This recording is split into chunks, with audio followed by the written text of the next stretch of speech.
Yeah, it feels like we haven't been here this year. I think the game that we played on the road wasn't overly defensive. I don't think it was a sit back. I don't think there's a difference between the road game that we played and the home games. When we get a little different matchup, we don't want it to change. You go out on the road sometimes and you know, the old line, we're not selling tickets here tonight, like keep it simple. Okay, but that's the game we're trying to play at home too, because it's really, really fast and you can be aggressive with it, and it turns out we score way more goals when we play that way. So I don't want to see our game change. I think, and when I'm saying that is we're not sitting here going, we're just going to play a passive, shrinking defensive game. That's not our game at all. Aaron Ekblad not out there. Should be good, no problem. Yeah, we option almost all these out. We're like everybody else. They got a guy who, if you don't feel good, we don't morning skate you. And he said he wasn't feeling great, but he's feeling great this morning, so we just held him out. So no lineup changes? Correct. Sergei goes back. Sergei. When you look at the 90s, most influential decade of your career, would you say? Oh, Started covered your the career. most ground for sure. Started, yeah, in Windsor, Ontario, I guess in the 90s. That's almost exactly when I started coaching, and then I had the most unusual things happen to me, that I went from being an assistant coach on a junior team, and I was making $150 a week and thought I was rich. It's like, just so we're clear, I'm not saying, well, I only made 150. I thought I was loaded. And then, you know, by the end of the decade, by that time we were in Carolina through Hartford. So, yeah, a lot went on there. Start of your career, what was that moment like when you got the Hartford job in the mid-90s? Oh, I turned it down 3 times. I did not want that job. I was an assistant coach, and I wasn't ready to be an assistant coach in the NHL, but we had just won the OHL championship and lost in the national championship game, and Pete DeBoer and I were on the same staff. And they felt that they needed to start growing the program in Hartford. They had bought the team in '94, and that I would be part of it. So I went in there, and yeah, they made a coaching change, I think, in early November. And I remember telling Jimmy, I said, look, you're going to change the coach. You got the new guy coming in's got to get all new assistants. You know, you're going to have to fire me too. And he said, well, we'll do something different. And no, I turned it down 3 times, didn't want it. I was in way over my head for a number of those years early on. But as Jimmy said, we're not going to be very good. You're not going to be very good, and we'll just grow together. King's penalty kills, the best in the league. What makes them so tough? Is it a pressure? All good penalty kills have kind of the same formula. When the right time to pressure is, and they're hyper aggressive, and then when not, they're in structure and they're patient, and they don't get caught in the middle. Your first line, one of the best in hockey. What does Evan Rodriguez specifically bring to that line to complement those 2 other players as well? So, well, I think what it's been, and it's really, I think his game's really developed in the last month, and I'll go even back like to the St. Louis game at home. We're not playing very well. It's some leadership in that third period. He ran 2 real heavy checks into the corner, physicality. He's added some of that to his game, and his game is far simpler and more predictable with the puck.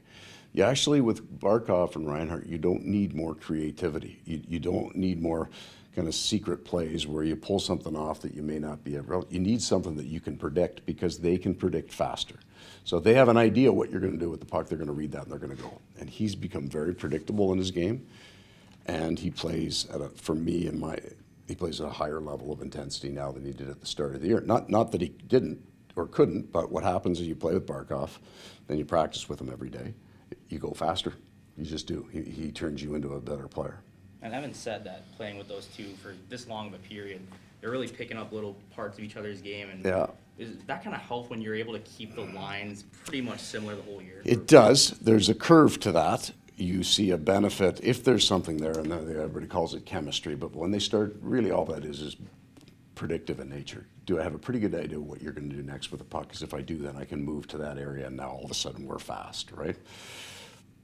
It's great to keep him. I'd still love to see him play in right wing with Lustrand and Lundell. I would love to see that, because I think that could be awesome as well. But the other part, that line was going, and I flipped the wings around a little bit, but the Verhaeghe, Bennett, Tkachuk line started to round into form, and I didn't want to break them up. But when we're scoring goals, they're playing well, we'll leave them. When you look at scoring, when it comes to Anton Lundell, any Yeah. concern there? He got his first assist. I'm going to say awareness.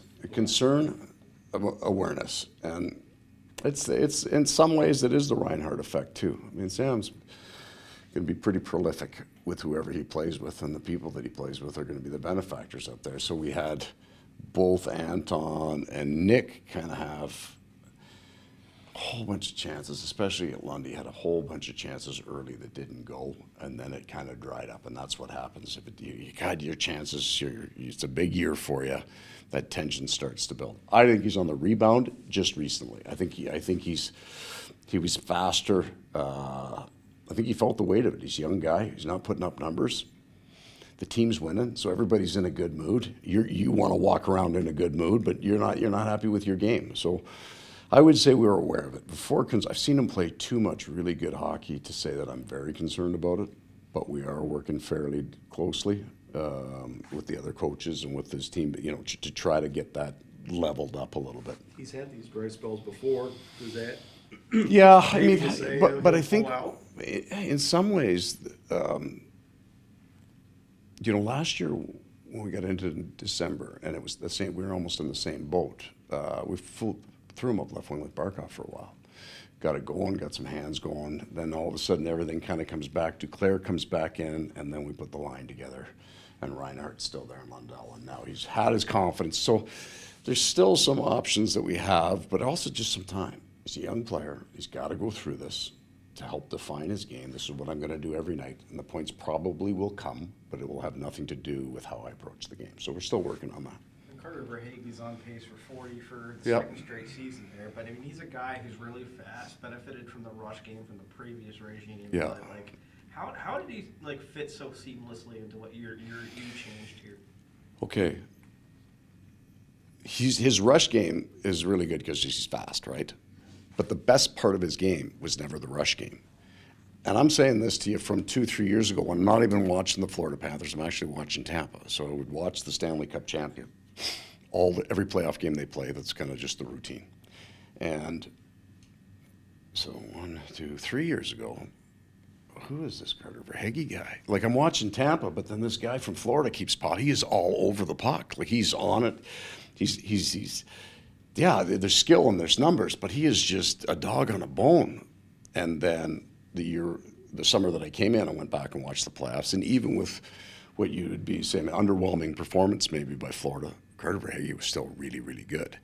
He is not your prototypical 40-goal guy, or at least the picture maybe that we have in our head of what that looks like. And he is really fast, and I get that the rush game should be there for him, but that's not what he's great at either. If you could put 20 guys on the ice instead of 10 skaters, he'd score 60. The more chaos, the more traffic, the more he does things that people can't do. 3-on-3, can he play it? Sure. But I think his strength and kind of his grace and what makes him highly unique is that he is really, really good in chaos. And is that why that line with Bennett and Chuck I- works too, those guys? Yeah, I would agree with that, because both of those guys, Matthew can do things with the puck that you don't expect. But they're not really secret plays. It's not like, what the hell was that? It's like, oh my God, that was good. And Sam Bennett creates chaos just with his speed. I mean, he's unusual that he will beat a goalie through a screen in the middle of the ice, right? He has that shot. So all three of those guys are capable of some things that are unusual. I mean, he got most of his points 5-on-5. I am on the power play, and it seems like everything's clicking there. I mean, what's Yeah. happening there? It's a bit of growth for a while. So Sam's, but Manny, I'm going to contradict myself, because he made a fantastic passing play on Chucky's goal there the other night. But he's a shooter. We would at least agree to that. So finding him at the right spot to shoot the puck takes some while, and learning how to play that position. So he's playing his natural side on the power play, where you'd say, well, why don't you put him on the one-timer side? It has to do with everybody else's hands. So he's just learning that. He's new to it. He wasn't a power play guy 3 years ago. He couldn't get on the power play. And now he's just kind of, I give him credit. He works hard at getting better. Thanks. Any update on Cousins? Yeah, he's not symptom-free yet. So until a player becomes symptom-free, he doesn't do any kind of on-ice activity. Okay, guys. Thanks,